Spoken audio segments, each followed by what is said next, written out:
I really do appreciate that. Thank you. It's true. I do believe that the far left and the far right are equally insane.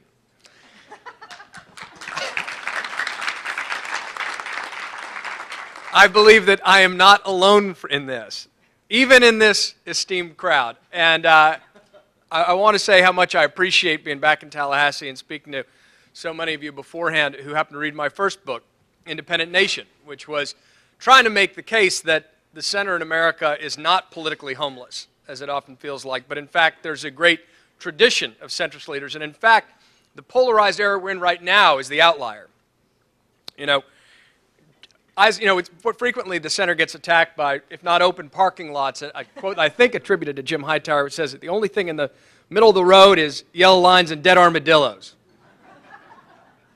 Well, I always like to answer that with someone who I think outranks Jim Hightower by several ranks, which is General and President Eisenhower, who said, more usefully, I think, and more truthfully, that the middle of the road is all the usable surface. The extremes of left and right are in the gutters. And I think we get that sense of gutter ball in our politics a lot today, don't we? I mean, so many folks have bought into this idea that's been force-fed us, that politics is this red state versus blue state map, that America is caught in a death struggle between the far right and the far left, and that there is no useful center. We're constantly being given false choices in our politics. We're being asked to choose between Pat Robertson on the right and Al Sharpton on the left, between Nancy Pelosi and Tom DeLay, and I think between Glenn Beck and Keith Olbermann. And I think a lot of folks look around and say, I don't like those choices. I'm not comfortable with either of those teams. And the truth is that you're not alone, that we are not alone, that America is not nearly as divided as we think it is, and that even in a room full of political junkies, that politics isn't as divided as it is. What's happened is that our politics have been hijacked by extremes on the left and on the right. The parties are more polarized than ever before. You can judge that in congressional voting patterns. You can look at the leadership. You can see it in the way that both parties have their rhino hunters and their dino hunters. They're trying to actively kick the center out. You see it in the rise of partisan media, and the fact that you've got Fox and MSNBC who are trying to both echo the play to the base philosophy, which, thank you, Mr. Rove on the far right, for trying to tell us is simply the way politics are. And then, of course, you really see it not just in the rise of hyper-partisan media, which considers the whole idea of objective truth a rumor, at best a lie, and that their listeners believe that they're following the only people who are the truth tellers, that everybody else is suspect somehow.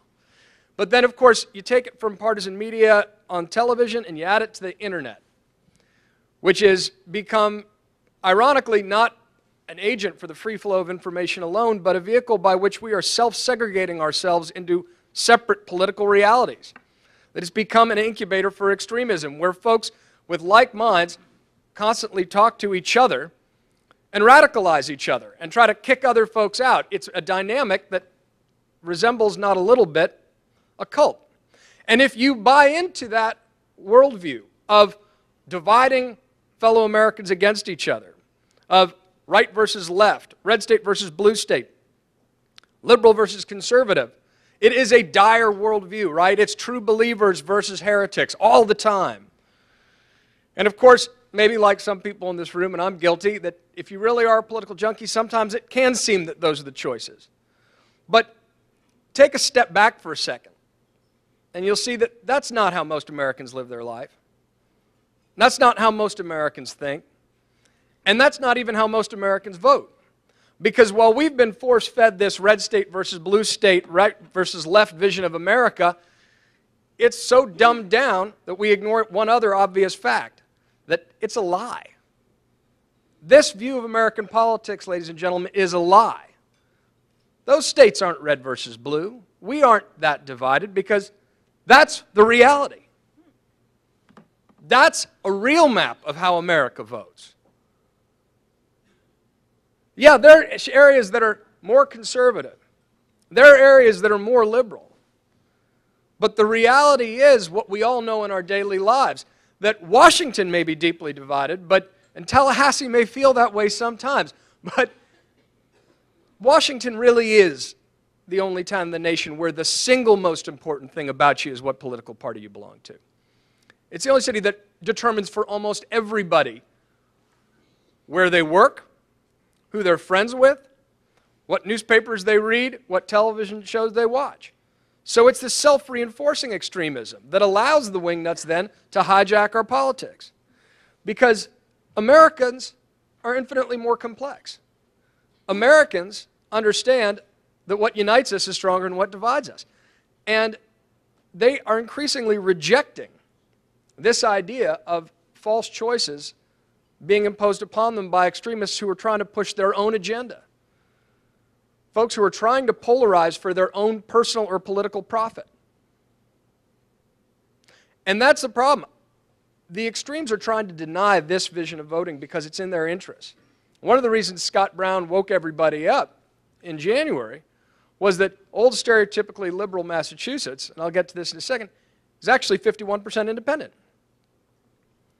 Our country is not actually divided between the far right and far left. It's not even divided between Democrats and Republicans.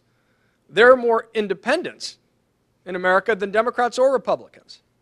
Independents are the largest and fastest growing segment of the American electorate.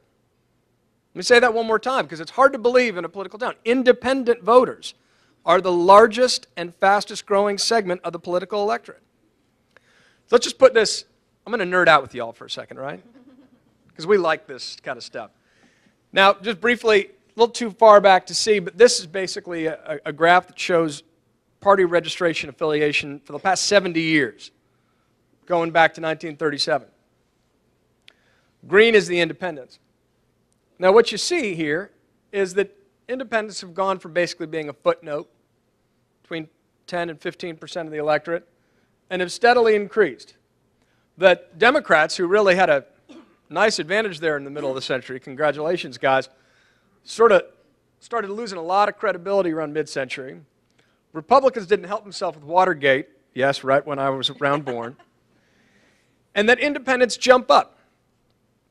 And they jump up right around the time that the parties are polarizing themselves, right around the time that the parties start getting more ideological. Beginning in 1964, accelerating after Watergate, when not only the parties were more polarized, but they've also lost their credibility. And then that second jump where independents, for the first time, outnumbered Democrats or Republicans around 1992, the campaign of a guy named Ross Perot. And take aside the personality of Ross Perot, which certainly didn't help matters, and remember what the dynamics were just around 20 years ago, because it's without the black helicopters. You know, independent voters then were reacting to many of the same things that independent voters are reacting to now. That, you know, we've been deficit hawks since the days of Ross Perot. There's something about a culture of Washington that gets so polarized and at the same time seems to agree on profligate spending. And why does, you know, the overspending angers folks, and this is something that people have a hard time appreciating sometime in Washington because that's the rules of the game, but people in America who are running small businesses realize that they have to balance their budgets, and they don't understand why Wall Street and Washington seems arrogantly exempt from that rule, that they can run up all the debt they want, pass the buck to their kids. It's generational theft, it's irresponsible, and it's offensive.